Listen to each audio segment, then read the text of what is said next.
Welcome to another episode of the Spoon Mob Podcast. This week I'm joined by Chef Brian Hirata. He's the executive chef, owner, founder of Nau, which is a restaurant over on the Big Island of Hawaii. Hawaii is an island chain made up of a handful of different islands. You got Oahu, which is where Honolulu, Waikiki Beach is. And you got Maui, which is another famous island. You have some smaller islands, Kauai, which is really good for like hiking, I guess. Lanai is another one, which I think Larry Ellison, who's like the founder of Oracle, owns like 80% of that island that he bought it. Molokai, which is pretty much locals only. That was the one that was pretty heavily featured in the Anthony Bourdain episode, if you've ever seen that episode, because we kind of reference it during this interview a couple times. At least I do. Then you have, I forget the name of the one island that they used as kind of a target practice island and broke the water table so it's inhabitable. And then the Big Island, which is really just called Hawaii, but everybody just calls it the Big Island. Anyways, that's where Brian's located, just for giving you some geographical context and everything. If you've never looked at the history of Hawaii, do so. Even if you just read the Wikipedia page, it's pretty fascinating too, as well as how it became a state and all the stuff that the US government was involved in and everything like that. Brian's on the Big Island. He founded this restaurant Nau, and it's basically almost like Noma, but in Hawaii. So he forages ingredients from Hawaii that are native to Hawaii, but he's not cooking Hawaiian food. He's cooking those ingredients. It's still modern cuisine, but is located in Hawaii. He's paying respects to Hawaii and its ancestors and everything like that, but he's not cooking pineapple. Like, he's not cooking all these kind of Americanized things. Like, when you think Mexican food, a lot of people think tacos, burritos, stuff like that, but Mexican cuisine is so much more than that. There's just an American version, which some people refer to as Tex-Mex. And this is kind of similar, where there's Hawaiian cuisine that everybody thinks of, Spam, some rice dishes, and some ham, and some pineapple. And some of that stuff is in there, but, like pineapple is not originally indigenous. Like, that was kind of brought over and planted and turned into kind of a modernized crop and everything. But he's foraging ingredients that nobody else is using. He's going out into the rainforest and stuff, finding this stuff because he's native there. He's got a couple generations of family, so he knows the landscape and everything. And he's cooking tasting menus with it, and it's beautiful. And there's just nothing else that's going on like it, not just in the state of Hawaii, but really anywhere else in the world. There's a handful of restaurants that do this kind of thing this extensively in the world. So it's pretty unique, and I was super excited when he agreed to come on. He's been nominated for a couple James Beard Awards. We seem to always have at least one Hawaii chef on a year. So first year was Taylor Ponte over at Kamado, and he was named, best chef in Hawaii by, I think it was Maui Magazine. They do these local awards for the state, kind of state awards. And, he was named Chef of the Year, and he's been doing some dinners and stuff like that as kind of part of that honorary title and everything that he's been holding and held. And then we had Chris Kajoika on from Miro Kaimuki. He just opened a new restaurant in Hawaii not too long ago called Agaru. And then he also just opened a restaurant in Japan, which he kind of talked about on the episode that he was on. He was just getting into the early stages of planning that and figuring that out. And that is actually just recently opened. He was on last year, and now this year we have Brian. And, Hawaii has some great chefs. It's a great food community. It's a great food place to go. I think it gets overshadowed by California a lot. I don't think people think of Hawaii really much in the food sense. I think they think of it as, the beach, the vacation, all that stuff. There is a food community there, and they're doing some really interesting and really impressive stuff too as well. But you can find Brian and the restaurant on Instagram. So Brian's Instagram handle is at Brian Hirata 808. And the Instagram handle for the restaurant is Nau Hilo, so Nauhilo, all one word, no spaces, no apostrophes or anything like that. You can follow both of those accounts on Instagram. You can make reservations if you're going to wind up out there and you want to go to one of his dinners at Whitehaven Farm. They're through Talk, so you can make a reservation there. They do them, a couple times a month. They do kind of tasting menus there too as well. So it always kind of evolves and changes with the seasons and everything, but it's a really, really awesome concept. And I can't wait to give it a try, hopefully in like a year or so when we're back out there, because we've never been to the Big Island. And Hawaii's just got some great restaurants just kind of scattered all over the place. So it's definitely worth a trip if you're a foodie and you've never been there or anything like that. It's a pretty awesome experience. But you can follow us on Instagram too as well, at Spoon Mob. Check out our website, spoonmob.com. different chef profiles, sommelier profiles, all that stuff on the website, photos too as well, accompanying all the businesses and everything are attached in those profiles along with links to the individual episodes. We also have a contact page, so writing questions, comments, feedback too as well. Appreciate those that have been writing in. We've been getting a couple of weeks, so that's pretty awesome to see everybody kind of starting to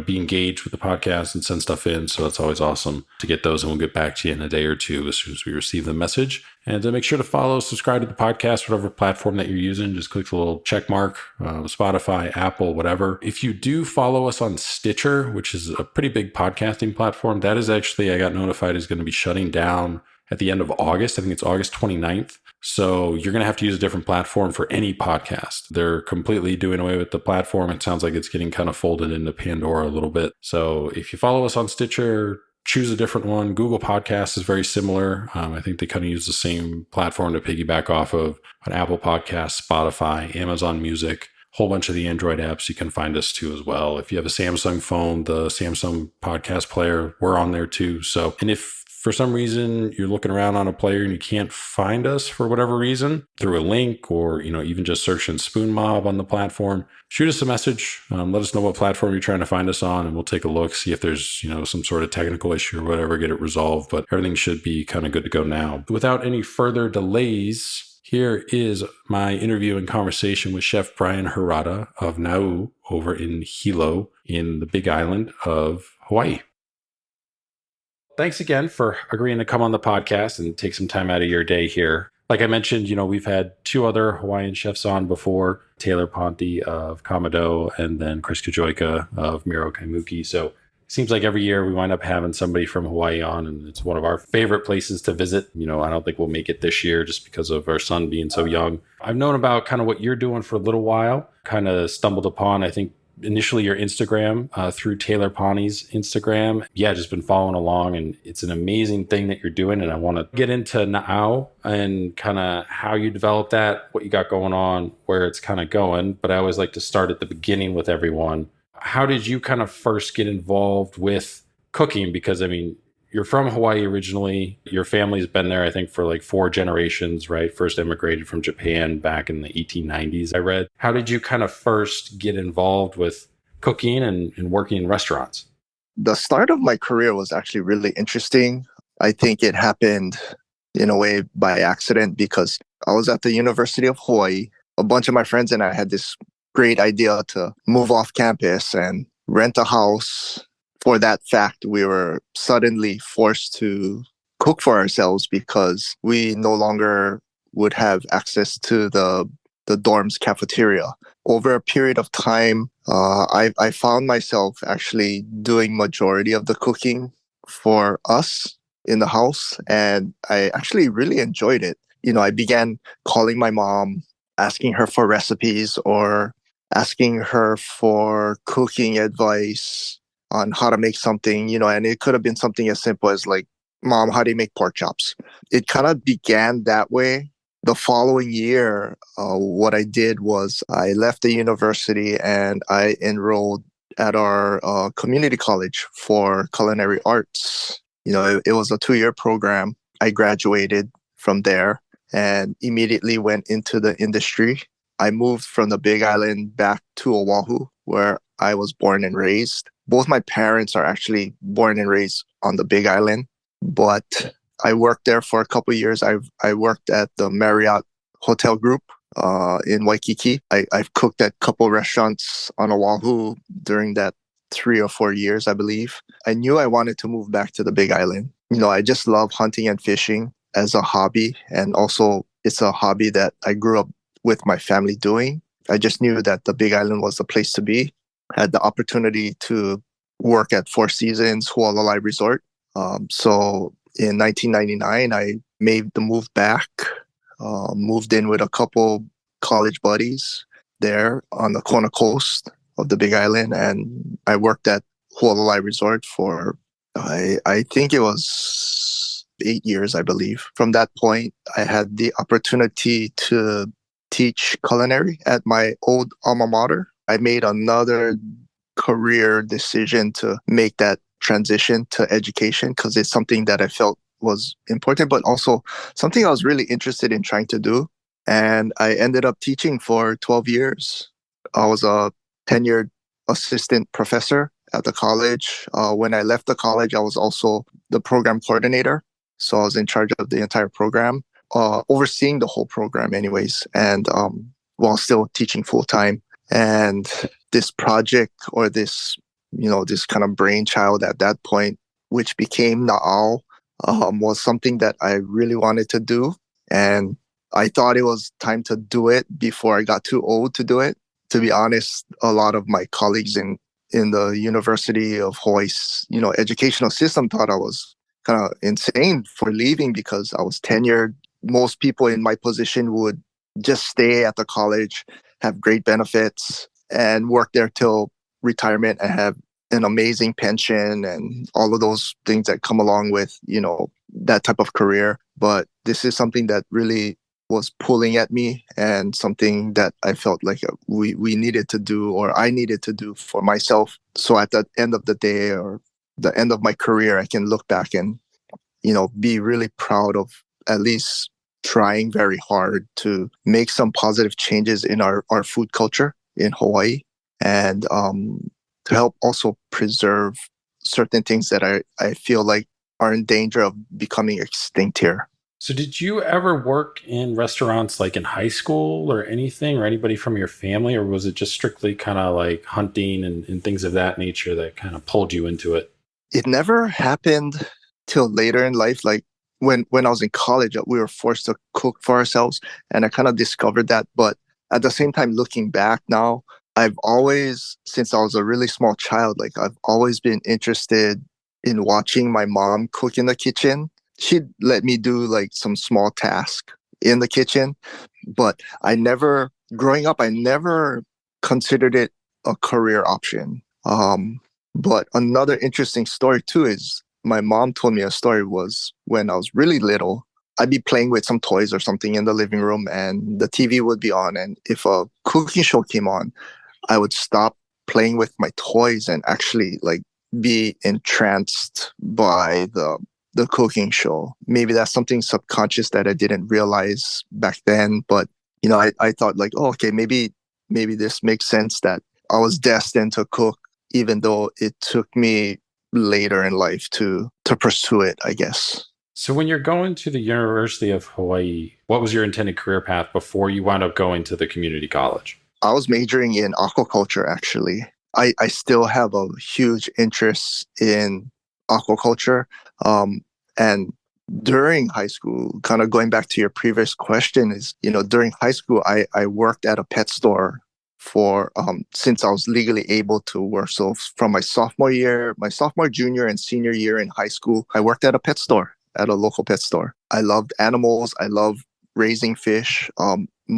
My poor parents had to deal with me having I think I had 18 fish tanks in their indoor patio. I had 18 fish tanks in there with all different types of fish, and I was just so into it. And but at the same time, that was kind of my interest, and I thought that would be my career path. But at the same time, in the early 90s, when I was enrolled in aquaculture, was also the same time um, our country had that big economic collapse as well. We had a couple more since then, but it was one of those downturns in the economy, and all of the aquaculture farms that we visited on the island during that time, they all said the same story, like, oh, we're going to go out of business in 6 months. We cannot make it. We're shutting down. We can't make it financially. And I'm thinking to myself, I'm going to graduate with this aquaculture degree and I'm basically going to be jobless, and it was kind of a big fear for me at the time. So I made that leap of faith where let's try cooking because I like doing that. So, when you decide to go to culinary school, you eventually graduate from the culinary arts program at Hawaii Community College. But why did you choose the community college specifically? Was there not a program available at the University of Hawaii, or did you not ever look at maybe going to San Francisco or LA? It's relatively close, a 4 to 6 hour flight somewhere in there. But why did you kind of decide to stay local? For me, I think it was a comfort level. This might sound a little weird, but like I was far enough away from my parents to not be able to like have to live with them anymore. And I'm not saying anything like I had a great childhood, but it was an opportunity to be on a different island from my parents. But at the same time, because my parents were originally from the Big Island of Hawaii, I still had a lot of relatives that gave me support here while I was going to culinary school. So it was, to me, it was a good match and a good fit to stay on the Big Island. And at the same time, too, like it still allowed me to do what I love to do, which is like fishing and hunting during those college years. So after you graduate, like you mentioned, you kind of work at a few restaurants around Hawaii, but eventually land at the Hulalai Grill at the Four Seasons there. And that was a restaurant, run by Alan Wong, who's one of kind of three or four really famous Hawaii chefs from kind of the early to late 90s, kind of that time frame. But how'd you kind of wind up there? Was that specifically you wanted to work there because of the Alan Wong Association, or did you just kind of apply to places and that was a place that wound up saying, yeah, come on in?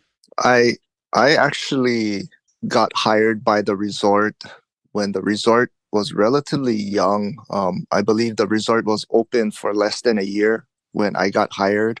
So this was before Alan Wong was brought on board to have his restaurant on the resort. I was there for, a period of years before he actually came on board. So it was purely by chance. I wasn't necessarily focusing on that particular resort. It was actually my best friend's wife who sent me a newspaper ad looking for a cook there. And I applied. I had three separate interviews. So I actually had to fly over from Oahu to the Big Island for three separate interviews. I eventually got hired for this position. And from there, about, when was it?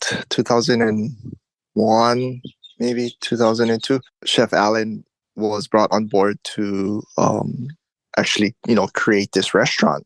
It was known as Hualalai Grill by Alan Wong. At that time, too, the resort itself was very popular in the sense that we were considered the number one spa resort for many years in that period, at the very least for the entire United States, for the entire North America region. There's also measurements made or comparisons made to other spa resorts around the world, but we were, for 6 out of the almost 8 years that I was there, I believe we were considered the number one spa resort. So with that came a lot of high expectations. The clientele, the Four Seasons clientele combined with our homeowner base there was very elite. You're talking the people who own homes there, are the one percenters and what have you. So the level of cooking or the level of guest expectations were very high there at the restaurant.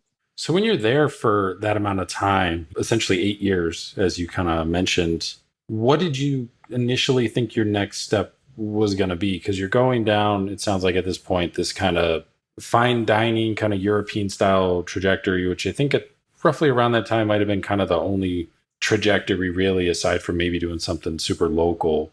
Farm to table started coming through, too, as well, I think during that time period with, those kind of predecessors, Roy, Allen, and them, they all kind of get together and make this kind of co-op and kind of really develop the farm to table movement there. Where did you kind of see yourself headed before you wind up deciding to be a professor and a teacher, for culinary school at the college? I think that's a great question in the sense that, like, we had these 12 Hawaii regional cuisine chefs that kind of banded together to create this essentially, a farm to table movement here in Hawaii. And, most chefs of my generation work at the very, very least under at least one of these 12 chefs during their young careers. And I'm now at this age where, like, I'm the person in charge of the kitchen now, or I'm the executive chef now all of a sudden. But we owe it to those 12 chefs to make that, that bold move and that big push for Hawaii's food.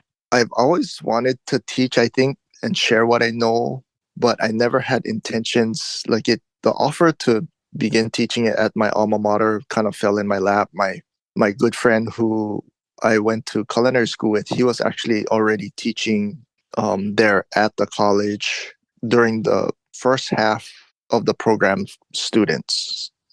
He was teaching the basic cooking and the fundamental cookery techniques, and he basically just said like, "Hey Brian, like there's gonna be a lecture position open next year. Like if you're interested, you should apply." And I did, and I got it. I eventually permanent position opened up. I applied for that, and I got that, and it was a 5 year vetted, like tenured process. So if you don't perform or have great student comments on your performance through the years, if your contract renewal documents are not in line or written well, basically the university can have the option of just basically letting you go or getting fired. And then by the end of that 5 year process, you need to write a dossier. And it's a long process where multiple committees look and read it, and your peers also read it, and they need to approve it in order for you to be tenured. That was kind of the process. So it's basically, you're on probation for 5 years is the simplest way to explain it. Is you're on probation for 5 years and you need to, perform at a high level. I enjoyed my time there. I grew a lot.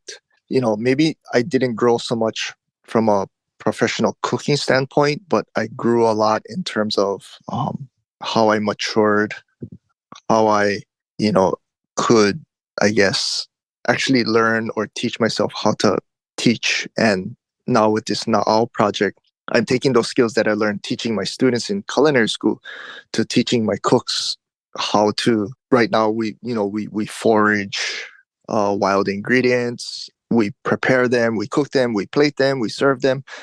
Our staff gets to see the full entire food cycle of that one ingredient. And especially when we're using like endemic ingredients found only in Hawaii, or just native ingredients from Hawaii, I feel like I can teach or show them to the best of my ability the full entire cycle of that food ingredient. Once you kind of start teaching, and you get into a little bit, essentially the first 5 years, you have basically a year over year contract. So you're always kind of on this, could be your last year until you hit that 5 year mark, like you said. But what was the biggest difference that you noticed from being a teacher at the culinary school versus being a previous student at the culinary school? So what is that kind of difference like being on the other side of it? Yeah, I mean, it was the first year or two when I began lecturing, running my labs, which were working kitchens within the culinary school. I guess it was really interesting because I had to learn and change my mindset that the students in my class, when we're in the kitchen, I cannot view them like my professional cooks at Hualalai Resort. I cannot have that same level of professional expectations for them. So like I really had to rethink or reteach my mind how to approach certain things, or could be something as simple as like how I write a recipe. Like I need to be way more detailed. I need to have more visuals. I need to work the steps through more intimately so the students understand what is happening or what the process is. I also needed to be more conscious of how difficult the menu would be to execute and perform. Like I cannot design a menu that's going to be amazing on paper. The students cannot execute them to the point where doable, so those are all things that I needed for myself to transition into. It was a learning curve for myself during those early years. When you're making these menus for the students, in their labs, what is it looking to demonstrate kind of basic techniques or basic flavor profiles? Like, is that kind of what you're developing, or how do you kind of approach that? It was a broad spectrum of topics. Our program, just like every other culinary program in the state, we all fall under the ACF, which is the American Culinary Federation. That is our governing body for culinary in Hawaii. The last time I did our accreditation renewal, I think it was 365 competencies that we needed to cover with our students. So they basically tell us what we should be teaching. They let us determine how we teach it and when we teach it, like which semester and which course we teach it in. But essentially, like we have 365 competencies in which we need to present and the students need to learn. And these competencies are very broad. It was heavily European cookery based. Um, and it's also a big, being honest, like I wasn't a big fan of a lot of their competencies because it wasn't a great representation of what and how we cook in Hawaii. And majority of our students are not going to move to the mainland to cook. They're going to stay here in Hawaii somewhere. And to me, it wasn't a good and thoughtful, comprehensive list of competencies to be taught for students that will be cooking very differently in the profession here, especially in terms of ingredient knowledge. That's my one gripe with the ACFs, and I think there's a lot of professionals here even that still believe in it, and that's fine. I'm just not one of them that is a strong believer that you should only be focusing on European cooking and not even the Asian cookery in those competencies were like only a couple lines here and there. Like we got to teach spring rolls or we got to teach fried rice or something. When you look at global cuisine, about 75% of the global population is Asian in terms of food. Like if you're looking at the world, like there's so much people that live, say, in China or Southeast Asia, India. Those are huge populations. You talk about Indian food. India's cuisine is like one of the most ancient cuisines out there. So is China's. China's cuisine is like older than anyone else's. It's older than French cuisine. The ACF didn't, to me at least, give enough effort towards those styles of cookery in the competencies. As your kind of story goes, you're teaching for a while, but you start to notice there's some knowledge gaps, with the student. With the curriculum, and you got to hit all these kind of knowledge points and everything, it's kind of set in stone on you, right? So you can't really change it, even though you see kind of these holes in what students aren't learning or things that, you feel they should know, but you don't really have much of an option to teach those things, right? Right. Yeah, exactly. Like my curriculum was essentially like dictated to me what I'm teaching through this accrediting body. I've always strongly felt that like, yeah, most of these things are very important. I'm not going to deny the fact that fundamental cookery is very important, even in today's modern cookery techniques. Like there's still, you still need to know how to properly braise. You still need to know how to properly cook pasta. Like these things are fundamental, but at the same time, there was a big component missing that I felt our students weren't getting. This Na'au project is kind of tackling that void in the food cookery or the showcasing the ingredients here in Hawaii more accurately, giving that more of the spotlight. I just felt like this was something important to do. Having both gone to and taught culinary school, looking back on that portion of your career and kind of what the world has evolved into now, do you still feel it has the same value and merit now compared to then? Would you recommend it to somebody who, wanted to be a chef, was aspiring to be a chef and open their own restaurant one day? Do you think it still has value for somebody like that? I've seen and had cooks that have worked under me come from both sides of the coin. I've had young cooks get hired at Hualalai Resort. I was part of the hiring process in the later parts of my career there. But I've also worked with cooks that essentially after high school, or during high school was that really common career trajectory where like, oh, they started washing dishes in high school at a restaurant and kind of got sucked into this career, or I don't know if sucked into is the right word, but they dishwashed, then they got transitioned or promoted to prep cook in the back and peeling potatoes and peeling carrots and whatnot to moving onto the line.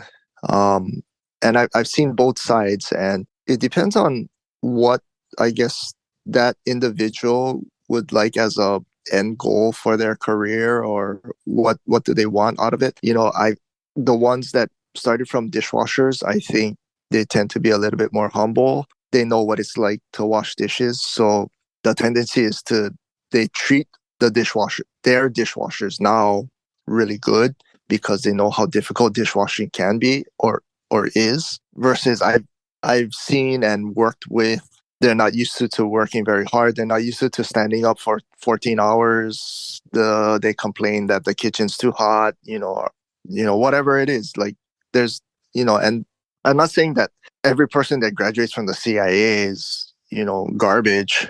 It's just, I think amazingly high. It's amazingly high. My cousin, she's the executive pastry chef at Aulani, which is, on Oahu, and she graduated from Hyde Park in New York. It took her almost 10 years to pay off her student loan. It was like $90,000, I think she said, for her tuition.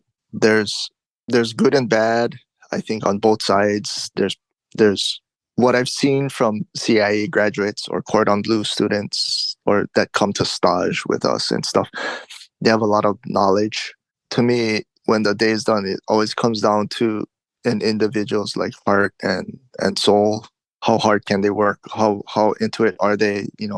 Is this something fleeting? Like they're cooking because it seems cool. When I started cooking, like, we were still considered like, just blue collar, and now it's getting to that point where like there's everything is so glamorized through social media. There's so much cooking shows out there. Every chef wants to be this like superstar, Marcus Samuelson or whatever, like, and just be like a Gordon Ramsay, and just be like this profile. What I think a lot of the younger generation doesn't realize is, like, you still gotta cook and you still gotta perform. It's still stressful. It's still a very fast paced industry. You still need to show up. You still need to be there. Mentally present and physically present. Like, all of these things, I think a lot of people from the outside looking in don't realize. And even for myself, like, the first 5 years in the professional industry, like, I struggled surviving it. For me, I was at the tail end of that really ugly part of the food industry where your chefs would swear down at you, they'd verbally abuse you every day. You got crazy work environments. I'd look at my instant read thermometer on my sleeve, and during service, it always read 101 degrees. So you're in 101 degree, surrounded by fire. Like, my old executive chef, he would come out of his office, scream, swear at me, and then go back in his office and slam the door. I was at the tail end of that. It's a lot different now, I believe, in most restaurants. It's a lot more humane. I think the chefs, especially the chefs of my generation, have made that transition and turned the corner to, treat their employees a lot better, treat their staff a lot more friendlier, provide better working environments. All those things are making, I believe, positive changes. It's just when I graduated in 1996, it was still kind of the old style of, I worked under that really old European guard style of the kitchen brigade system, and get verbally abused, sworn at, for not being fast enough, not being quick enough. I'm fucking up the line because I'm so slow, and I'm fucking up the other cooks, on the line during service because I'm so slow and I'm so brand new, like, all those things I've had to endure, for the first 5 years. And it was really painful for me. I don't regret it. I think it was important for me to experience that. And also I think I got a lot more resilient as a professional cook that way. I seen hell, basically, in the kitchen.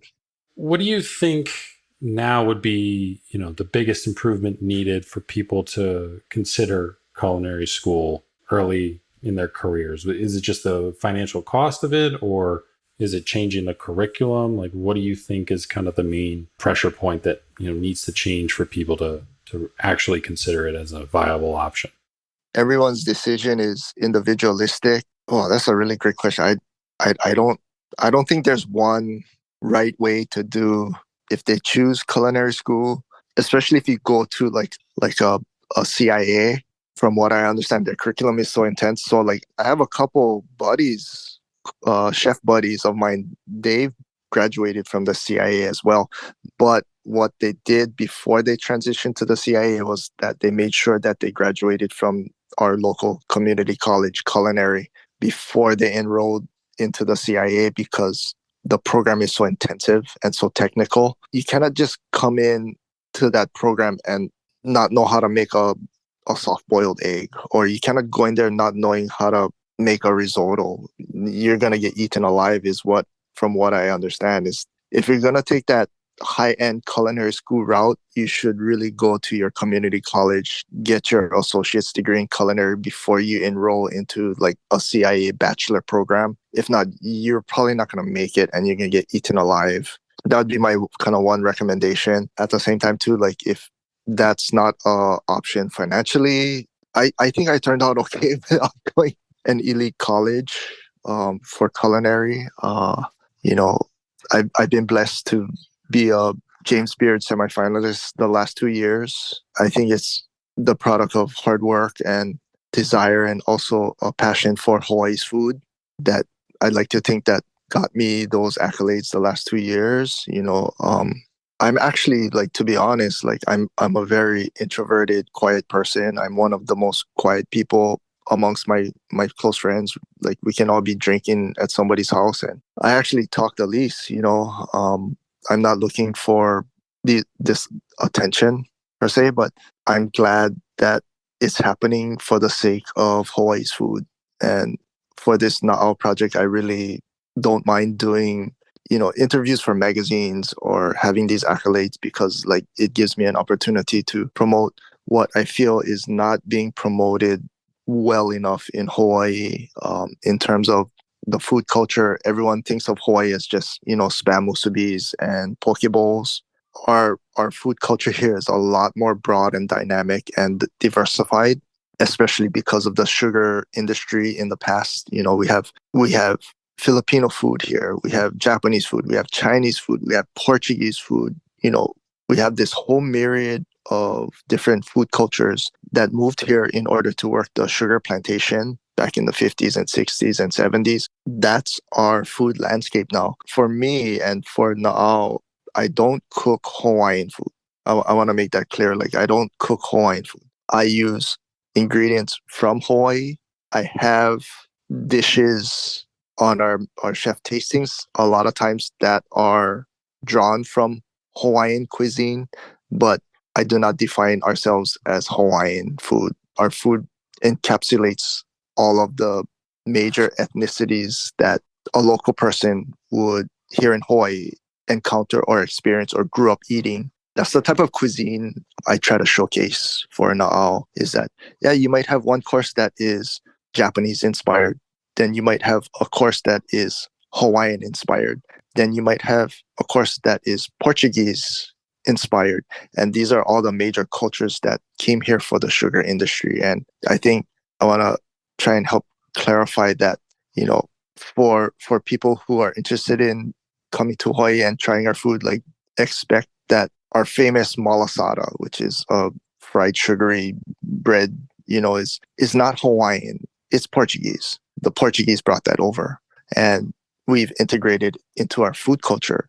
We're very diverse and multicultural in this day and age. So we're not just doing Hawaiian food.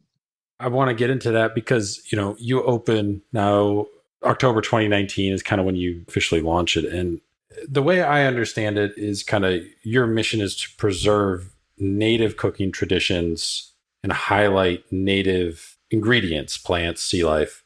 And I think that gets misconstrued as, because you're located in Hawaii, that it's Hawaiian cuisine and Hawaiian food that you're making, where really it's using things that are native to Hawaii ingredients wise, but still cooking food that you find in all these different cultures, because all these different places touch the island at some point. Is that a fair definition, I guess?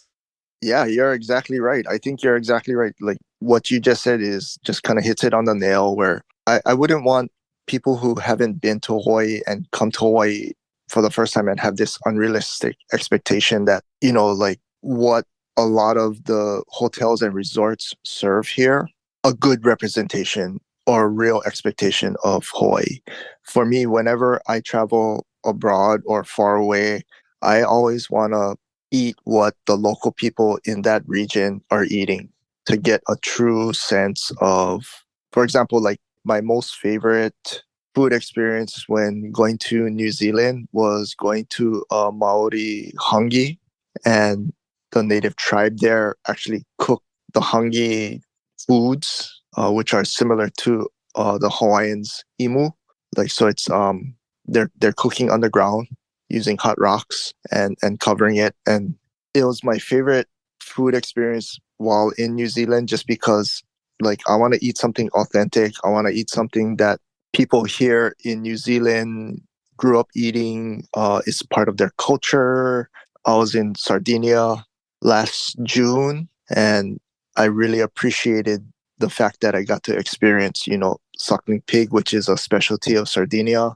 I got to go truffle hunting in Italy, and we ate truffles that we found in the vineyard, and we cooked it up in multiple courses. Like those are the food memories that to me are very special, because I just want to eat what the people eat and the ingredients found there naturally. And that's what we're trying to do here with Na'au. I'm serving wild foraged ingredients.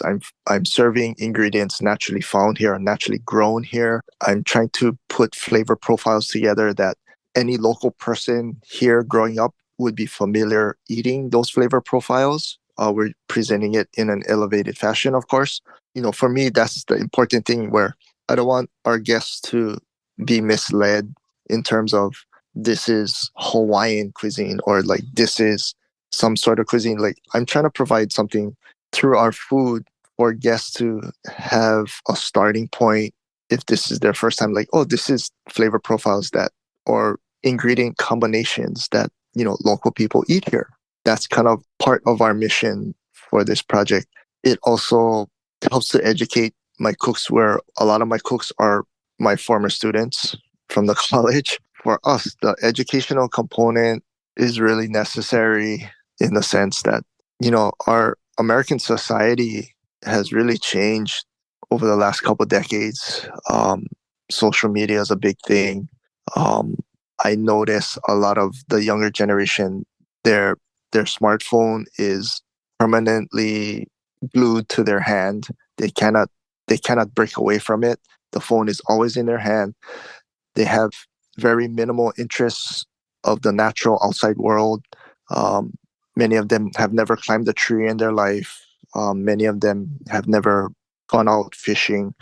These are things within our society that um, we're we're really straying far away from the natural world, and the natural environment is what I noticed within my students in the past. And it's also the catalyst for starting this Na'au project.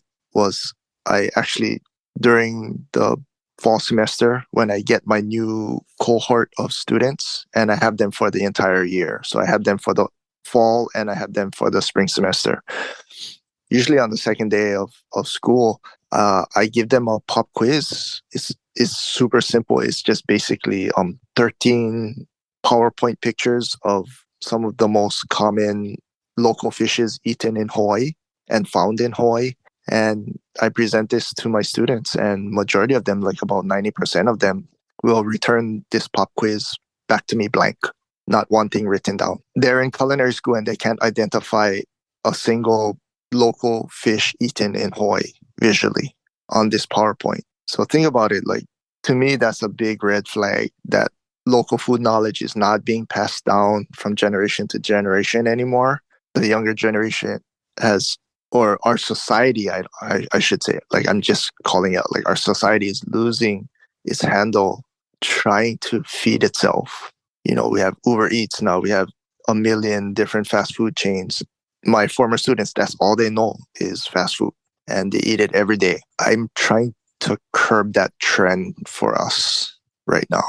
So when you talk about this gap in not, I think it's maybe more noticeable or prevalent in Hawaiian society just because so much of Hawaiian culture is tied to the land and the sea and being present in your environment, where you could probably, that gap maybe isn't as big if like you live in New York, because New York is different pace, it's fast paced, you're in cities, tall buildings, Wi-Fi, like all that stuff is kind of commonplace a little bit more, in that kind of environment. But when you're talking about this gap that's forming, is there a specific cause, or is it just a combination of technological advancements, disinterested in kind of either cooking or surfing, or just things that, kids when you were growing up always kind of did? Like, what do you kind of see as the catalyst for that gap being as big it is and continuing to kind of wide?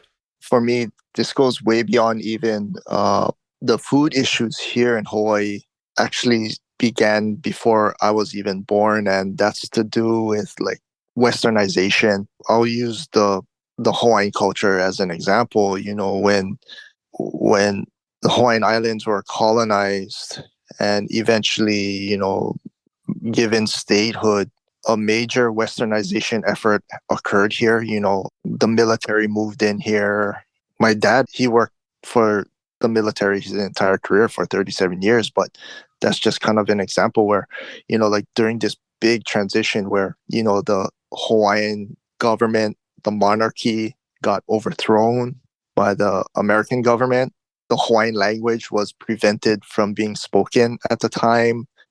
Cultural practices like the hula was banned during this overthrow and this transition, and a lot of food knowledge, a lot of culture, a lot of the language was lost. You've seen this westernization with other cultures in America. So like, a prime example is the Native Americans.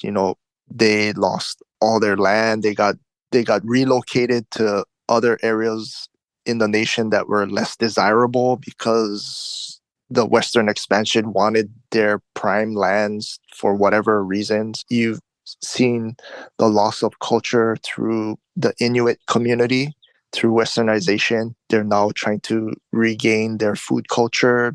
A lot of really bad things happen with the overtaking of, a lot of land in Alaska as well from them.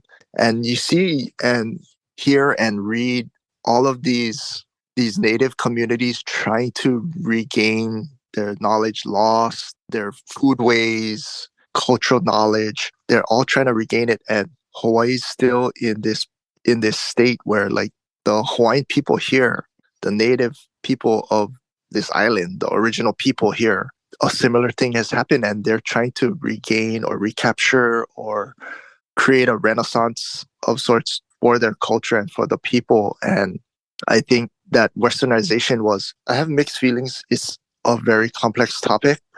When I say we, I mean Hawaii as a state in America. I think we're fortunate in the sense that we were overthrown, and this might create a lot of slack. Well, I mean, a lot of flack with what I'm about to say, but I think we're fortunate in the sense that we got overthrown by a country that wasn't communist, if that makes sense.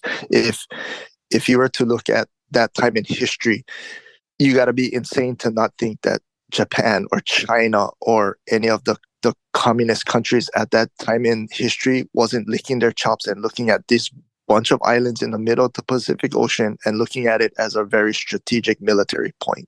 But at the same time, I don't agree with how America overthrew the Hawaiian Islands as well. So, it's a complex issue. I really try not to talk about it. It's an important topic for people to understand that like the overthrow of the Hawaiian government here wasn't the right thing to do, or how they did it wasn't. And at the same time, can you imagine if China took this place over right now? Like, No, what you're saying makes perfect sense. Essentially, the method that it was done was not obviously the right one. The American government has a pretty well documented history about overthrowing existing leaders in different fashions. But if you had to pick a side, going with the democratic country is definitely the better option. If you have to pick a side versus, at that time, whether it was, China, Imperial Japan, like whatever, that could have been it's kind of a catch-22. Who knows how bad that situation could have been if it went one of them. To be overthrown by one single dictator from a communist country and just say, you know what, just kill everybody there. Just kill everybody so we can have this place, like, would be like the most horrible outcome, I think, of all. Kind of bringing it back to your concept and everything, trying to preserve and highlight these ingredients and techniques and stuff.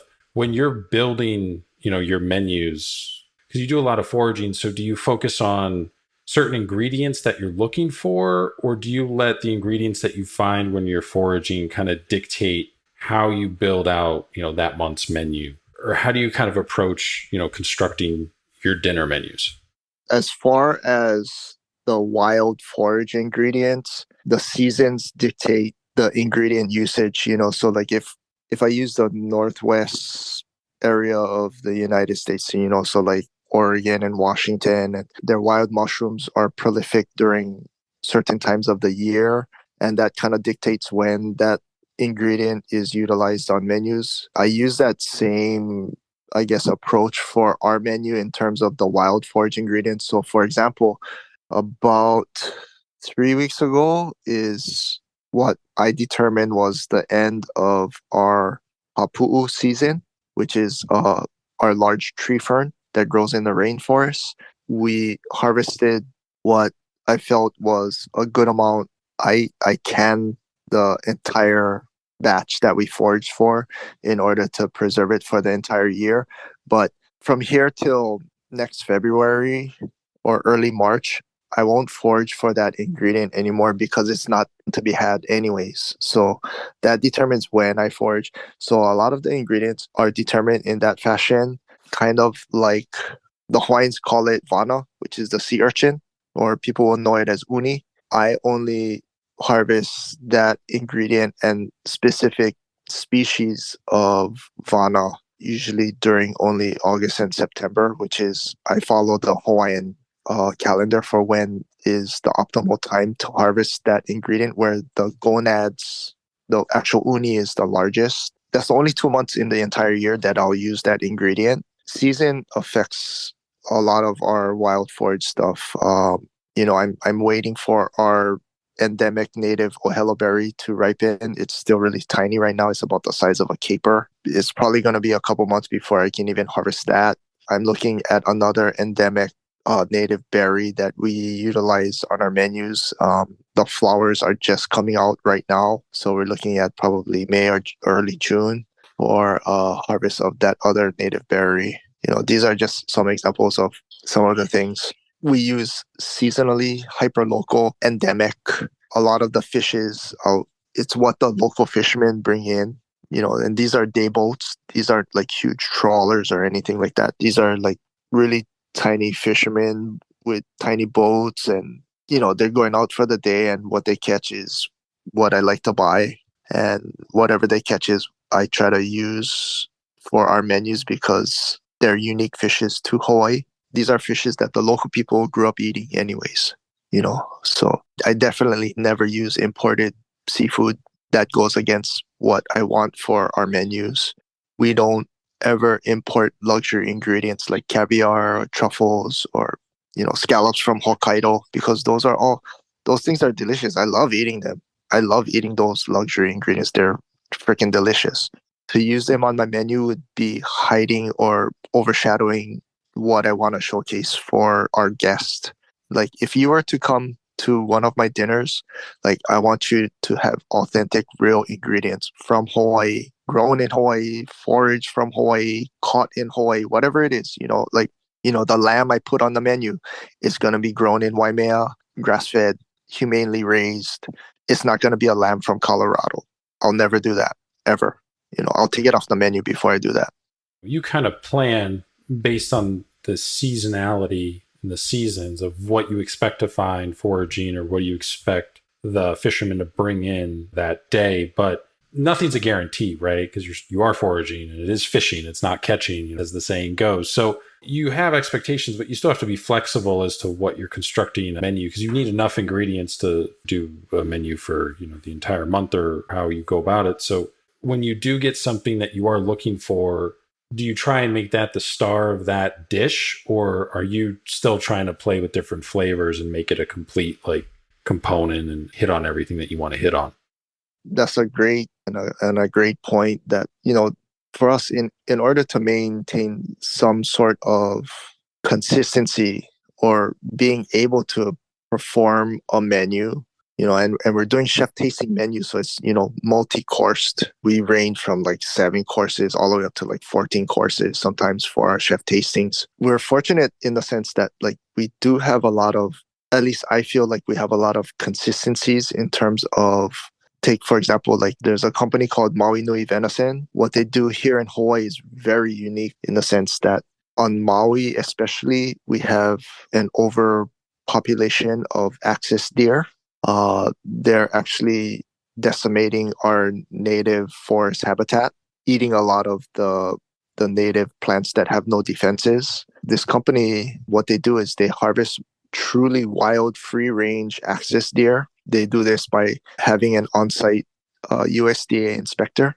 Um, Everything has to be a headshot in order for it to be deemed safe to serve. It goes to a certified processing plant, and the USDA inspector inspects each individual animal on site for wholesomeness. And this is an ingredient that I've used extensively because it's readily available to anyone, to the public, for purchase, as, for sale and consumption. I love the ingredient. I love the fact that it's truly a wild animal.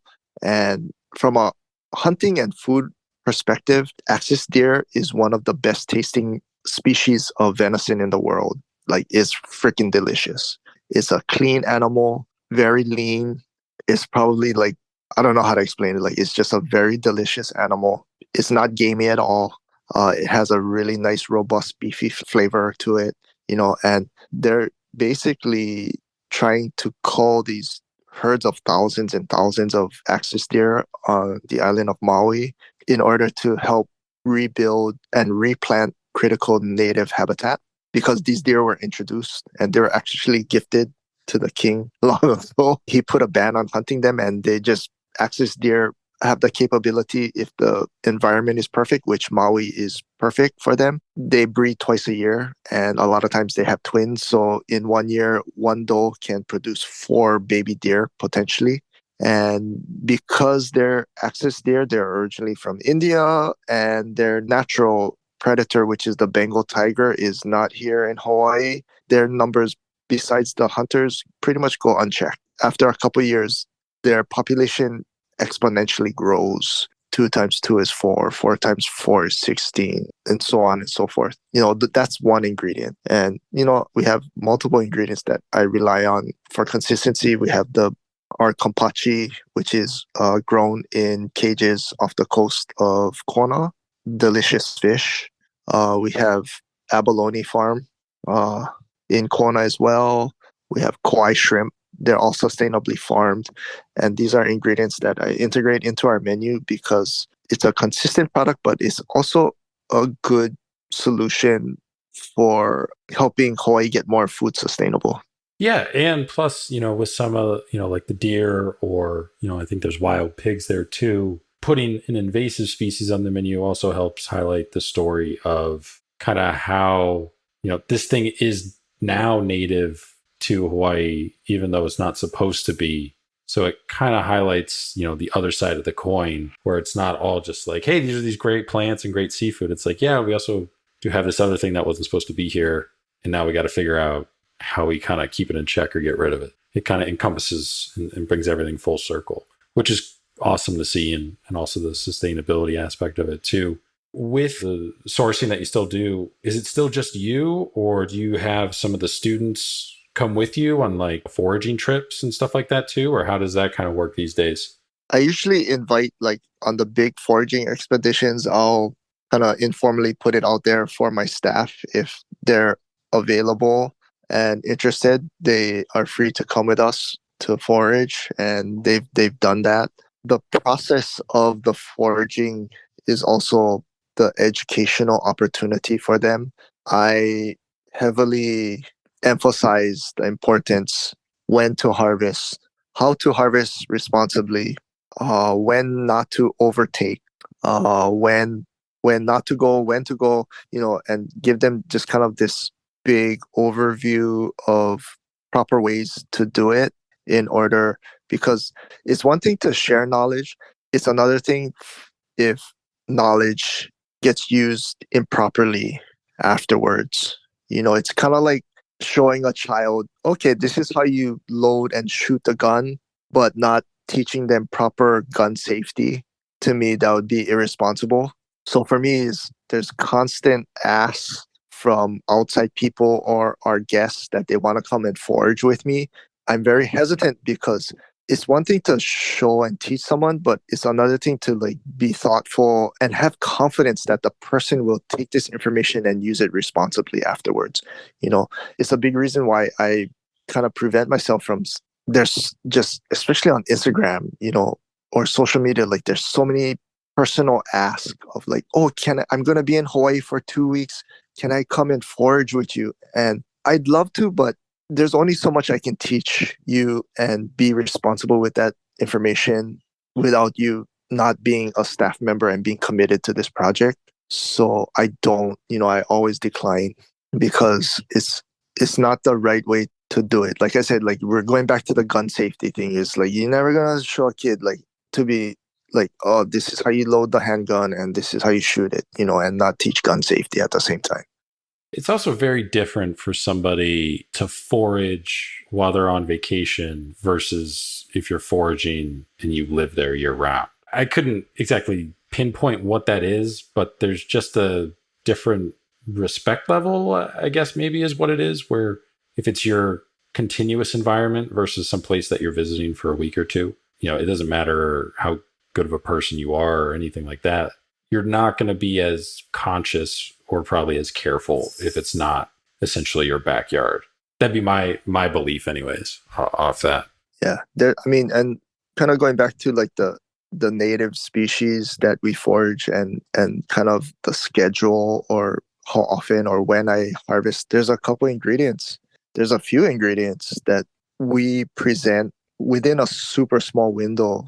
There could be something like I'll give you an example. Is there's a nocturnal sea snail that I will harvest in one particular area once a year at the very most. I will harvest from this area. I grew up harvesting from this particular area growing up as a child, but I will not go back to that same area ever again till next year.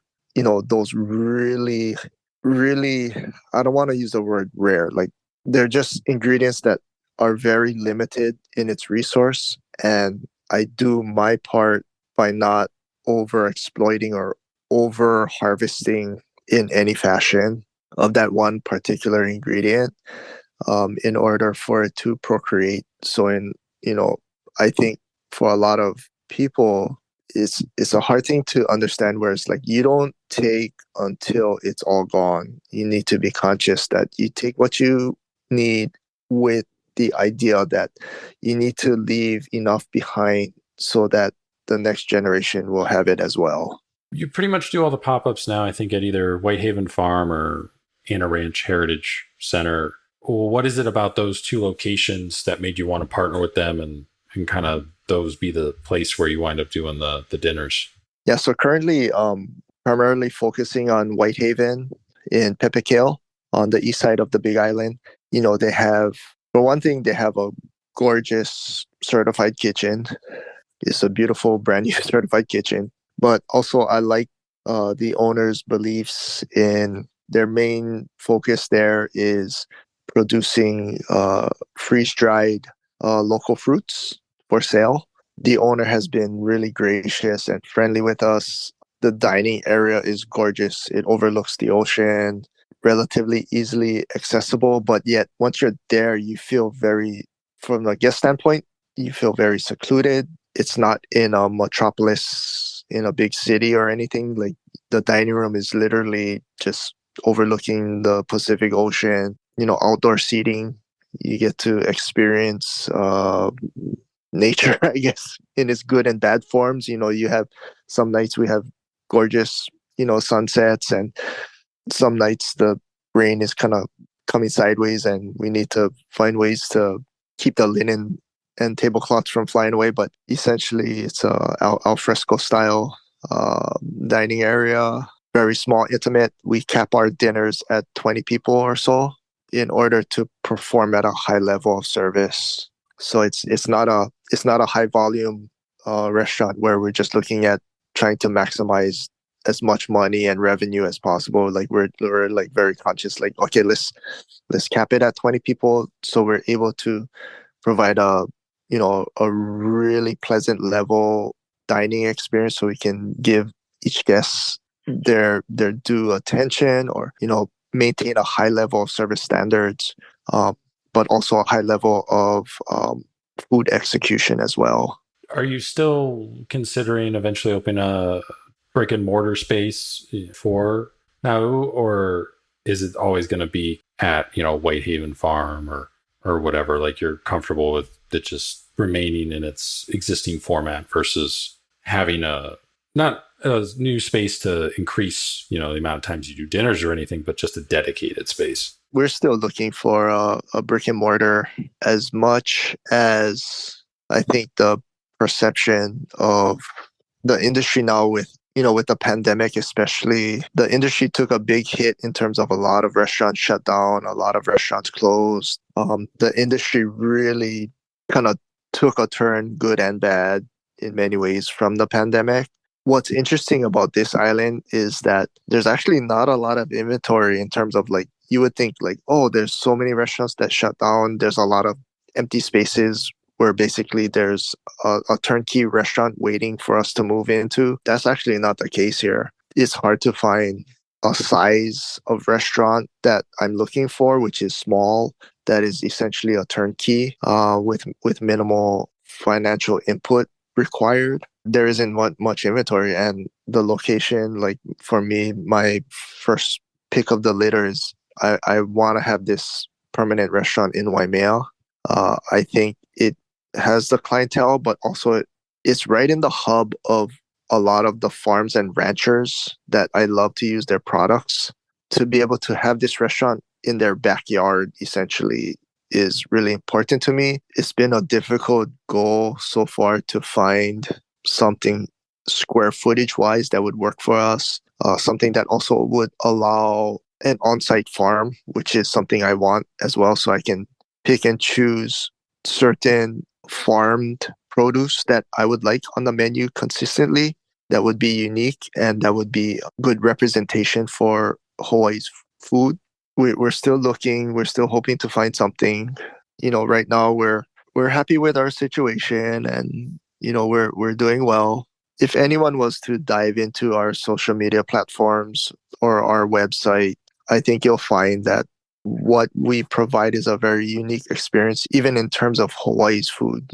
I don't think very many people in Hawaii, or chefs in Hawaii, are doing what we do in the style that we're doing. But I'm not hoping or wishing for this kind of a renaissance, or like every chef or every restaurant needs to cook like how we do in Hawaii. I'm not I'm not even looking at it that way. Like, I just want to be able to provide our guests with an authentic experience. I want our guests to leave with a better understanding of Hawaii's food culture. I want our staff to eventually, when they do leave our project, to pursue the rest of their careers, like to take something important or something relevant to Hawaii's food culture. Hopefully they take away some food knowledge that's unique to Hawaii. Those are all the things that I want to create for this project. Like, I'm not going to live forever. I don't want to take all this knowledge of our ingredients and unique food culture. I don't want to take it to the grave with me. So I'm teaching my younger cooks, I'm basically vomiting all this information to them, and hopefully they absorb some of it, and pretty much like trying to pass the torch onto them in terms of food knowledge and food cookery. They can choose how they want to use that information in the future.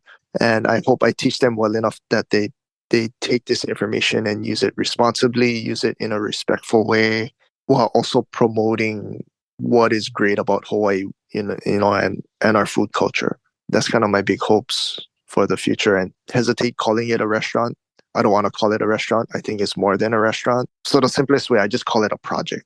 A couple years ago, you got nominated for a James Beard Award for the first time. Also nominated this year as well. I think in 2022, when you were nominated, it was the first time a chef from the Big Island was nominated, like almost 2 decades. So how did you find out, and kind of what did it mean to you when you first discovered that you were nominated? Both of them were really unprecedented, I guess. The first one, I got a text message from my business partner Jem at 6 o'clock in the morning, and I'm looking at this screenshot. Basically, she sent me a screenshot, and I'm like, I texted her back. I'm like, what am I looking at? She's like, you're a semi-finalist for James Beard under emerging chef or whatever's, and I'm like, wait, what? And I'm just like, kind of like, what are you talking about? Like it was such a foreign concept or idea, and unexpected. And like we've discussed earlier, I was fortunate enough to work under Chef Alan Wong, who's a James Beard awardee. It was an accolade that never even crossed my mind or thought was possible, or it was such a, I don't know, I guess, like, for me, it's like this project is so small and unassuming. We don't even have a permanent space. And to make it onto the list, in the semifinals, it was, amongst a lot of the peers that I hold in high regards. They're on that list as well, from Hawaii. And I'm thinking to myself, like, is kind of like a pinch me moment. Yeah, I mean, I feel honored and at the same time humbled. And yeah, that first one was definitely something pretty crazy. When COVID happens, for those that don't know, and maybe have slipped their memory, I mean, everything goes into lockdown, but even on Hawaii, a little bit more so that, inter island travel is banned for a time. 90% of the food for Hawaii is imported to the islands. There was, run on food banks and stuff like that. When all that kind of happens, does that wind up, 3 years, later? Are more chefs looking at foraging as a way to kind of offset some of those past experiences with food shortages, then also now inflation and everything? Like, are people actually reaching out to you, like other chefs in the industry, kind of picking your brain, to find out what they're able to kind of forage, even if they're on a different island? Or has nobody really kind of gone down that path or reached out to you? There's a couple young chefs in Hawaii, I think, have taken a page out of what we do, and doing certain things such as foraging on a small level, or trying to source more locally. I think that's great. I also understand the business dynamic for a lot of my colleagues and my professional cooking buddies out there that have large restaurants and do high volume, that what we do at now is not feasible for their operations. It's just not realistic. Like a lot of my good buddies, like, they're still cooking or executive chefs or chef de cuisines at large resorts or hotels, or even if they own their own restaurant, the volume capacity that they're doing is so high that, like, there's no way you're foraging for something for this restaurant. You guys just do too big of a numbers, and I understand that, and it's also, again, like, what makes us kind of unique. Like, I'm preventing ourselves from getting big. We cannot get big. We just cannot. For the things I want to put on the menu, there's no way we can do 50 covers a night, 7 days a week. There's just no way. Like, we're gonna drain and deplete the ingredients that we want to showcase. Like, we're gonna run it dry. And I get it, and which is why, like, we keep it really tiny, really small, really intimate. One of the places I want to go is Harbor House Inn in California. What I've seen and know about this restaurant is that they're very small. They're about 3 hours north of San Francisco. They're in this really tiny, privately owned, hotel slash restaurant, and they do 18 covers a night, or 18 to 20 covers a night, which is what we do every night, 18 to 20 covers. And they don't source anything 2 hours outside of their restaurant, so everything is hyper local. They're foraging seaweed from the ocean themselves. And they're the most similar in concept to what we do. And this style of restaurant makes them unique as well for that area. It's also not a McDonald's. You cannot churn out a franchise out of it, and you cannot do a dollar menu from it. It's just there's no room for expansion in that sense if you're keeping the ingredients and the food paramount, to the mission. That's interesting that you mentioned that Harbor House Inn is kind of the model that kind of closely aligns with you. Because for people that don't know or maybe haven't read or done as much research, I mean, just to recap here, you're a two-time James Beard nominated chef. You host a pop-up that focuses on native ingredients to Hawaii near Hilo on the Big Island, which is everybody goes to Oahu and Maui are the two most visited islands out of the Hawaiian chain. And as the stories go, I mean, you've done things like spending 10 hours overnight fishing for this nocturnal reef fish, trekking across lava rocks on the edge of the wave break for sea urchin and stuff like that. And yet you're limited in the covers that you do. Tickets and the pricing for an event of this style are incredibly economical from a consumer standpoint. How does that all work? Like, how does just the finance, like the finance aspect comparing to all the effort that you're putting in, like, how does that all work with inflation being what it is, being in a remote setting where it is? Like, my brain can't like figure it out. Cause like, if you look at the Harbor House Inn, like they're basically double the price of what you charge. And granted, they're in the Bay Area, but they're north of it in California and everything. They're kind of double what you guys charge for per tickets. A lot of my professional colleagues, or even some of our guests who are in the industry, claim that we're not charging enough. And I know we're not charging enough right now.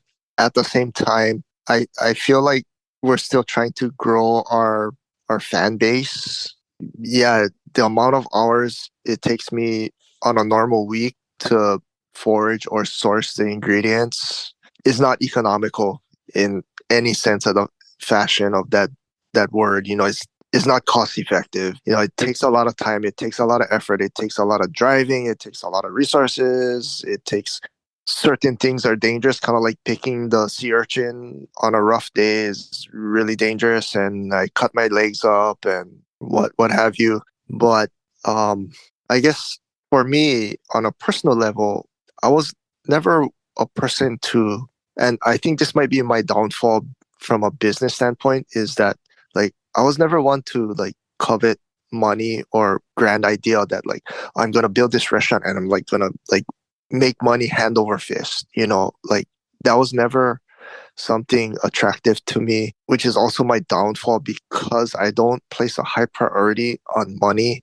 I do things a lot of times unconventionally where it's like, oh God, like you just spent like 48 hours fishing for one ingredient, from driving to packing the truck to fishing all night to driving back home, and it's like a 4 hour round trip journey and blah blah blah la la la. Now you gotta process the fish, you gotta clean the fish, you gotta dry age the fish, whatever, for one ingredient. It's not economical, it's not realistic to do it on a high volume, or like it's just insane to do it. But at the same time, like when I put it on the plate, like I can feel proud personally. And I know in my heart too, like a lot of things that I do put on the plate and present to a guest, they're not gonna find it anywhere else in Hawaii.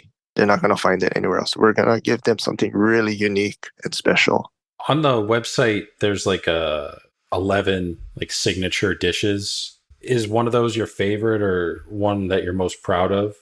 Yeah, they're all meaningful in different ways. I think one of our most popular ones from a guest standpoint is the Ohelo berry cheesecake, which is an homage to my mom and my auntie. I cook it differently than they do, but the soul of that dish or that dessert is still there. And it's basically, for me anyways, it's a vehicle to showcase the Ohelo berry, which is, an endemic berry found only in Hawaii and nowhere else in the world. But on top of that, what makes it even more rare, it's not found on every island. It's only found on Maui and the Big Island. So it's found on two islands in the middle of the Pacific Ocean and nowhere else in the entire world. And I think that's part of what makes that dish special. And on a personal level, I use my mom and my auntie's concept of this dessert to elevate or showcase it, in our own way. So I asked this question to both Taylor and Chris when they were on. So, I'm an Anthony Bourdain fan, and, he has a famous episode there in Hawaii. And kind of the whole subtext is what makes someone or something Hawaiian. Your fourth generation, your parents or great grandparents came over in like 1890 from Japan. But I mean, you're born and raised in Hawaii. So to me, that means you're Hawaiian, but there might be some that say, well, your family lineage isn't continuously here, so you're not Hawaiian. But how do you see it? Is it about ethnicity, heritage? Does it matter? First of all, like I have like huge respect for Taylor and Chris Kajioka.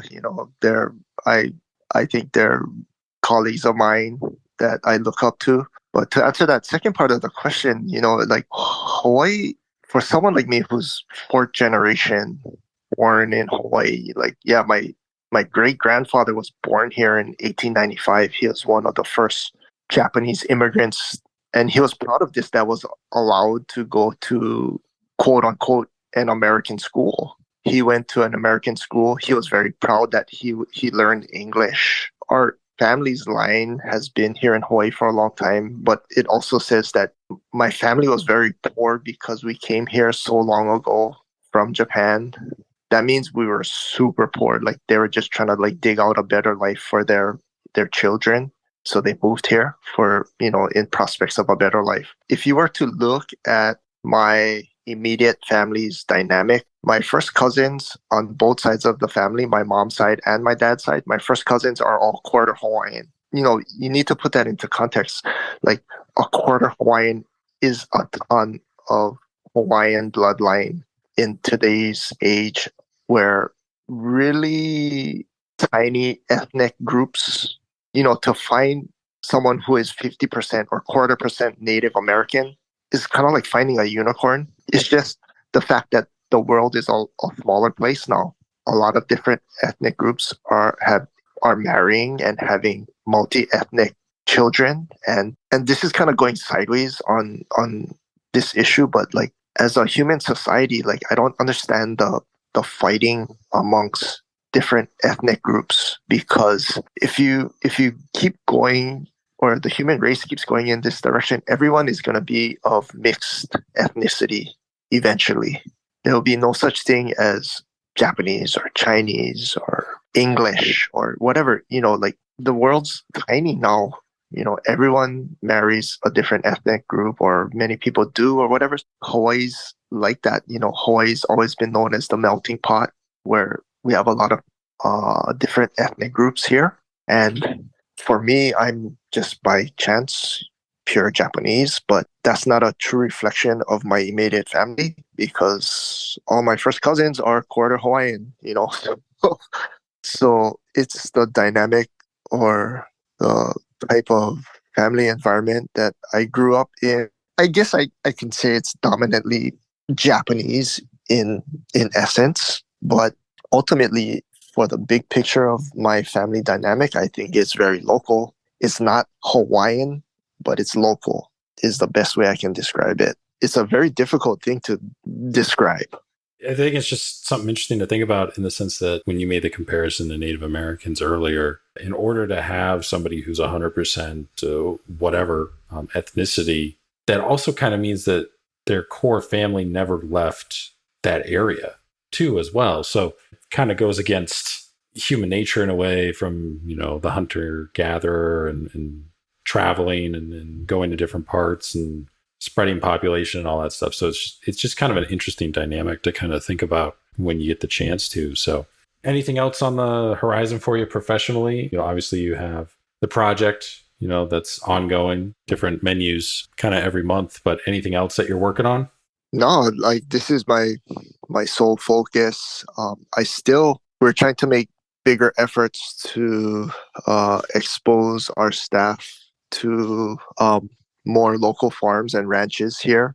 So we've started to kind of ramp up some farm and ranch visitations on the island just to kind of expand on the educational side for our staff and also for my own personal kind of professional development, and keep myself updated with some of the cool things the farmers and ranchers are doing and working on, or, are they raising a new type of pork breed or experimenting with a new pork breed, or, is this farmer that I've used for a couple of decades, are they growing something new or experimenting with something new in the dirt? Those things are still important to stay updated, and that's kind of our focus lately, while at the same time still leaning on our realtor to keep giving us potential sites that might be available, or just kind of putting out feelers with my cooking buddies if they see or hear of anything that might be a potential fit for us, so we can move into a permanent space or a more permanent space. Those are kind of our focuses right now. And the menu development is always something that for me is never ending. It'll always happen. I know it's time to quit when I stop being interested in the menu development side and experimenting with the ingredients and trying to push the whole Hawaii's food cuisine kind of forward and such forward. Like that's always something that interests me. So, and why I want to cook anyway. So this next question comes from the previous guest on the podcast, Master Sommelier Vinny Morrow, who's over at Press Restaurant in the kind of wine country area, Napa Valley. He left behind a question for you. What is the biggest interpersonal challenge you've had coming up through your career that you've faced? In my career, especially in the earlier parts, I think on a personal level, I'm just very driven to succeed, I think. But I think what I struggled with for a big part of my career, and I think I still struggle with it to a certain extent, is that I think for a large part of my career, I rose through the ranks faster than I mentally matured. Meaning, all of a sudden, one day, I was a sous chef at the Hualalai Grill, and I was in charge of running lunch and dinner and maintaining a certain level of food costs, maintaining a certain level of positive guest feedback, and maintaining a certain level of food execution and quality. And, this is all at like, like I kind of mentioned before, is like, this was considered the number one spa resort. It's on a Four Seasons property. There's a certain level of expectations. And when I became in charge of running the kitchen of this restaurant, I could cook every station daytime and nighttime and everything. Like the cooking part wasn't the problem, but the problem for me was that I wasn't mentally mature enough to manage the cooks properly, or manage the staff properly. I was just a young kid that could cook, and there was a lot of instances and meltdowns and swearing, and the company actually made me go to anger management because I had a huge incident with a server during service. It was horrible. It was just terrible. It was like such a out of body experience, and it was just basically a emotional breakdown stress wise for me, because I was so young at that point and had so much responsibility put on me to perform at a certain level. I had a meltdown, and the outcome was I was fortunate that I didn't get fired. The morning after the incident happened at dinner service, I found myself in my executive chef's office first thing in the morning. He convinced the COO not to, but the stipulation was that I had to go to 3 8-hour days of anger management class. And looking back at that time in my career, it was pretty much like I fell in or worked into this position that I was emotionally not old enough. I wasn't mentally old enough to handle that kind of stress yet. Pretty interesting experience. So this next question comes from one of our listeners. They wrote in, do you ever go to any other locations? I'm assuming they mean islands, probably in your scenario, to do any foraging or hunting or anything, or is it just strictly where you live? So essentially the big island for you. I hunt from time to time on some of the other islands. I used to be part of an archery club on the island of Molokai. It was an archery only area that we hunted axis deer. I haven't gone in a couple of years, so I kind of gave away my membership. My most recent off island hunting trip was almost a year ago. In May, I went to Kauai to do some sheep and goat hunting with a buddy of mine. He's also a culinary instructor there in Kauai at the community college there. So he's a longtime colleague of mine. And I've always wanted to go hunt with him on Kauai. So yeah, that was my last off island. But unfortunately, I'm unable to serve what I shoot because it's not, USDA inspected, which is Hawaii law. It's purely for personal consumption. But yeah, I still hunt and I definitely fish a lot still yet, or try to fish as much as possible when time permits or the weather and ocean permits. So this final set of questions, this last 10, we asked everybody who comes on the podcast. So nice compare and contrast for the listeners. So a little bit more rapid fire style for you here. But looking back on your career, who would you say is the biggest influence on it? Chef Alan Wong, I grew the most technically under him, but not also technically. Like he really helped me mature in my growth process. I still try to emulate him in a lot of ways with how I train and teach my staff. I use a lot of his philosophies, and yeah, like I've learned so much in my years working under him. I feel very fortunate. I use a lot of his food concepts or theories on cooking to this day. I think they're really grounded in solid fundamentals that cannot be denied. So he's always been my biggest influence on a professional side. What's one kitchen item that's not a knife that you can't live without? I love my dehydrator. I find it's a good way to concentrate flavors on certain ingredients, especially a lot of the wild ingredients like the wild forage limu, which is, what we call seaweed here. It's a great way to concentrate its flavors, or also a lot of the wild herbs and greens I'll use to dehydrate in order to pulverize and use.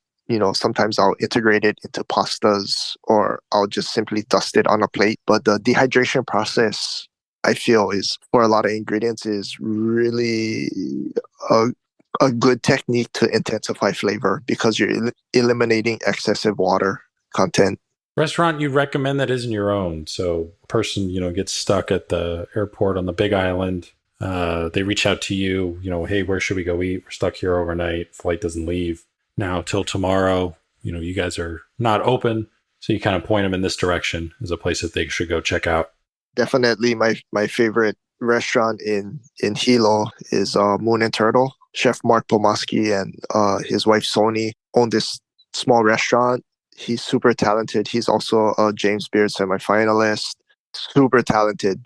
I have the utmost respect for him, and their food is amazing. Their food is amazing. It's delicious. Bucket list travel destination and bucket list restaurant. So place you have not visited yet, but you still want to travel to, and also a restaurant you have not dined at yet, but you still want to visit and eat at one day.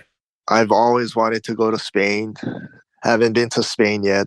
I just think their food culture seems to be like super amazing in terms of maintaining food traditions, holding ingredients in high regard and respect for the ingredients there. For example, like Iberico ham, the way they treat the pork and how they cure it and everything, dry aging and everything seafood from the regard and respect they treat their seafoods. Like it just interests me so much. I would love to go there.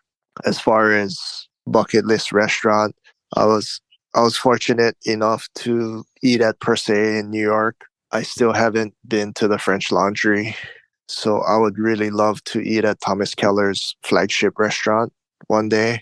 And if I'm in California or that neck of the woods, I might as well, I would want to go to Harbor House Inn since it's within the same state and within, a few hours drive from Yountville. I think those are my two bucket lists. Like I definitely was a huge Thomas Keller fan I think it was like one of my first real cookbooks I ever bought for myself. I thought it was the coolest, most beautiful pictures of food I've ever seen in my life. Finally, eating at per se validates those feelings. I think per se was amazing experience. The food was just like so delicious and so well executed. But I'd still love to go to the original first flagship restaurant. Craziest thing you've seen happen in a restaurant while you're working? I've seen my executive chef and my chef de cuisine have a physical fight in the hallway to the elevator, and no one wanted to break it up because they were the two biggest, most muscular guys in the entire kitchen, and no one would have been able to break it up anyways. It was the craziest thing I seen in a kitchen. Aside from my meltdown, I think the most craziest thing was self-inflicted when I had my meltdown in the kitchen and almost got fired and had to go to anger management. Food or drink guilty pleasures, or anything, whether it's fast food or some type of candy or something that you know is not healthy for you, but you just can't help yourself? I love tater tots. I love tater tots and anything with gooey cheese on top. That's probably my guilty pleasure. Oh, and of course, I still love my adult beverages, especially beer. What is the one cookbook everyone should own, whether they're a professional chef, a home chef, somebody who's just interested in the profession? Like, what do you think that one cookbook everybody should have is? I think everyone should own, professional or amateur cook at home. I think the Flavor Bible is a great book to have in terms of if you want to broaden or play around with new ingredients or new flavors for yourself. This is a great starting point or guideline where, like, oh, I want to use fennel. What can I use fennel with that will go together and taste well together? Well, the Flavor Bible is that book where you can look up fennel. It's alphabetically ordered, gives you that ingredient's flavor profile, what it tastes like, and its cooking characteristics. How to what cooking techniques lend itself best to that ingredient and what other ingredients taste well with that ingredient. And it's a very thorough, good starting point for, especially I think home cooks, like if they wanna branch out to expand their cooking repertoire, like they need to have this book to as kind of like a safety net. It's like, okay, like I want to try cook this ingredient. I'm not sure what to do. There is so much information online with recipes. You can look up anything and there's going to be a recipe. But if you really want to try and cook off the cuff at home or cook, experimentally at home with a certain ingredient, I think this book is a good starting point because it can give you good insight on where to start and what kind of other supporting ingredients can be used, in combination with that ingredient. So that'd be my choice. Favorite dish, thing you ever cooked, created, kind of looking back on your career, you can point to this as almost like your aha moment. Like you knew you could be a professional chef one day after you made this.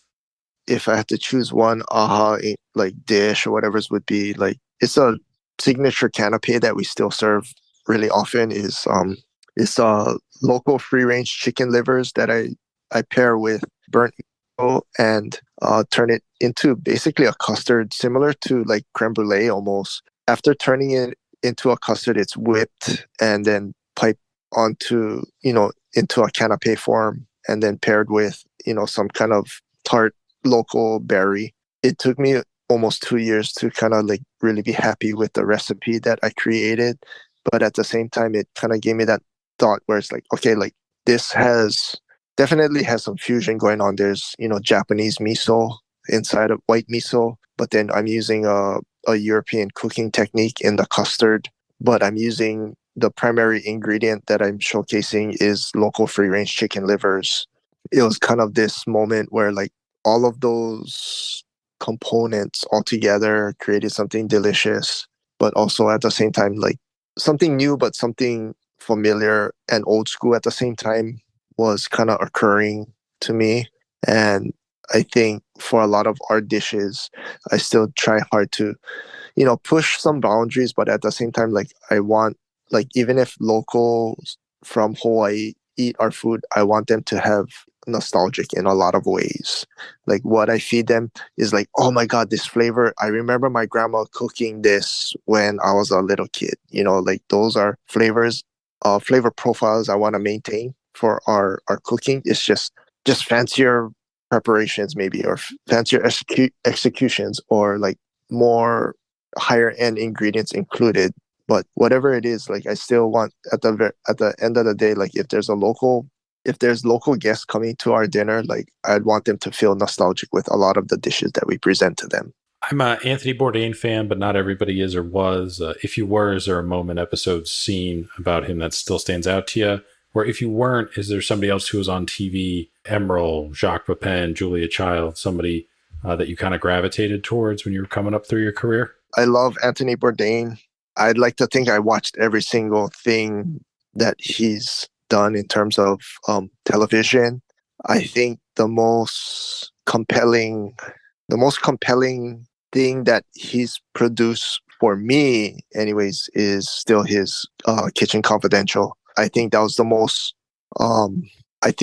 most like compelling, disturbing, truthful book about kitchen culture at that time. And I kind of hinted to it earlier on in our conversation where, like, I was at the tail end of that kind of abusive genre, excessive drug use in kitchens back then, the professional kitchens or back of house, you know, being just trenches or dungeons. I've caught the tail end of all of that part of our industry. So when I read that book, it kind of like hit home in a lot of ways. And it was so truthful and so honest. And I think the industry now is very different from when he was in it, but I definitely caught the tail end of it. So Where can people find you? Social media, website, plug everything. our website is www.naalhilo.com. We're on Twitter, we're on Facebook, YouTube, Instagram, all the those social media platforms. Yeah, and people can make you the reservations through either the website or I think Talk, right? You guys use Talk for that? Yeah, we use Talk and we use our website for our scheduling of dinners and to reserve seats. It looks amazing. There's nothing else quite like it. I know people try to compare it to, I think, Noma because of the foraging aspect and stuff like that, but it's just super unique. And it's even more unique for a place like Hawaii, where it's just already kind of this remote, in a way, place. It's not super tough to get to, but it's not super easy to get to either. You got to make a conscious effort getting on a plane and going across half of the Pacific Ocean. So, we haven't been to the Big Island yet. I know that's on our to-do list. You've been to Oahu and Maui, and those are great islands too as well. Each have kind of their own unique thing, but we definitely want to check out the Big Island and everything. And whenever we do, I don't think it'll be this year, just because our son is a little young, probably to be making that trek on the flight time there, but it'll be soon. I think every couple of years we wind up making it out there. We just love visiting, and it's a great place. So I'm sure we'll be seeing you and stopping in there to check out the project and everything and have some delicious native food. We'd love to have you, definitely. And especially people who enjoy natural environments, and the outdoors. The Big Island is the most biodiverse of all of them. You have upper dryland forests, you have wetland rainforests, you have Mesozoic grass, whatever, and you have deserts, and you have lava fields, and you have tundra, high elevation tundra. It's very biodiverse, which is also why we have such a diverse amount of ingredients that we like to showcase here as well. So from that standpoint, it's an amazing island. I think it's the most exciting island and the most beautiful of all the islands. So yeah, we can't wait to visit for sure. Stay in touch. If you need anything from us, let us know. We always want to support everybody who comes on the podcast as much as we can. But otherwise, hopefully we'll be seeing you soon, in like a year or so, because that'll be about the appropriate time for us to take another trek out there, and just kind of have a nice vacation and everything too. So yeah, like I said, stay in touch. We'll be watching from afar, and we'll be seeing you soon. thank you for having me. I appreciate it. Look forward to having you.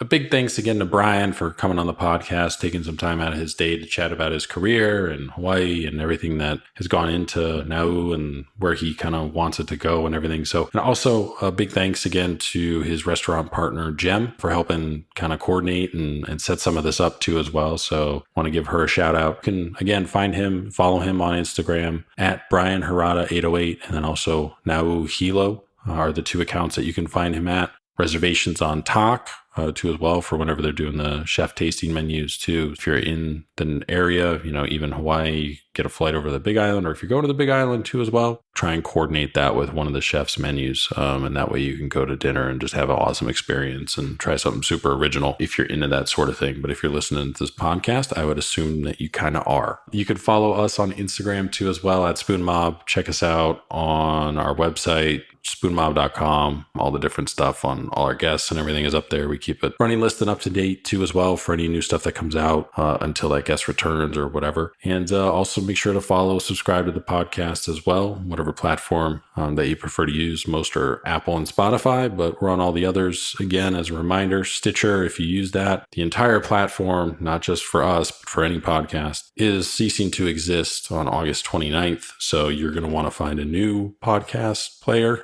in the meantime. Otherwise, you're going to lose access to all your podcasts that you're following and have to just kind of figure it out on the fly when that happens. So a heads up there if you use that. Otherwise, that is it for this week. So we'll have another new episode next week. Appreciate everybody who's been listening, writing in too as well. Continue to do so. Continue to help spread the word. If you're new here, welcome. If you've been here for a while, listening, thank you for your continued support. And we will talk to you guys next week on Thursday.